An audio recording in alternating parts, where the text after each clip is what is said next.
বাবা, তুই আমাদের সামনে আইস না। তুমি এদিকে কোশ না, এমন বিরূপ গন্ধ, কোন মতো দূরে ফল। ভাই আমার কি হলো? আমার ছেলে অনেক জোর। তুমি এদিকে আব্বা। হায় হায় হায় রে, হায় হায় রে, এই বন জঙ্গল আমার ছেলের। আমার ছেলের এগুলো কি হয়েছে? নাউজুবিল্লাহ, নাউজুবিল্লাহ, আস্তাগফিরুল্লাহ, আস্তাগফিরুল্লাহ। এর তো স্পষ্ট করা যাবে না, এর স্পষ্ট করলে আমার শরীর গা হয়ে যাবে। থাক তুই পড়ে।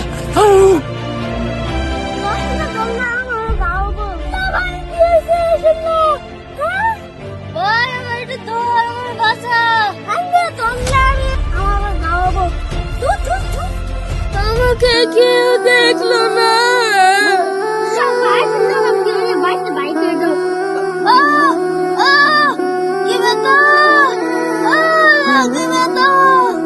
গন্ধ গন্ধ, এই নে, এই যে কিছু ফলমূল রেখে গেলাম, এটি খায় লইস। খায় যদি সুস্থ হস, নয় আল্লাহ রাস্তা দূর হ। আবার তো বমি আইতেছে, এমন বিরূপ গন্ধ।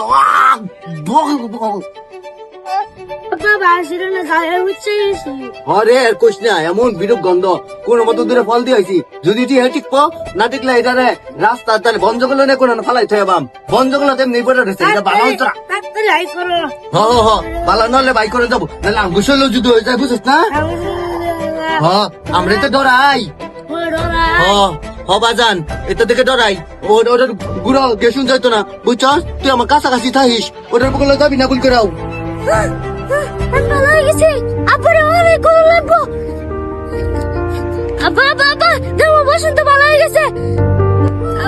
আমাদের সব জ্বলতেছে না বাবা, তুই আমাদের সামনে আইস না, আসিস না। দেখ আমাদের শরীরে গায়ে বইরে গেছে, তুই আসলে আরো হবো। তুই জাগা। কি কর, তোমার ভালো ছেলে তোমার ছেলে আমার কিছু হইতো না।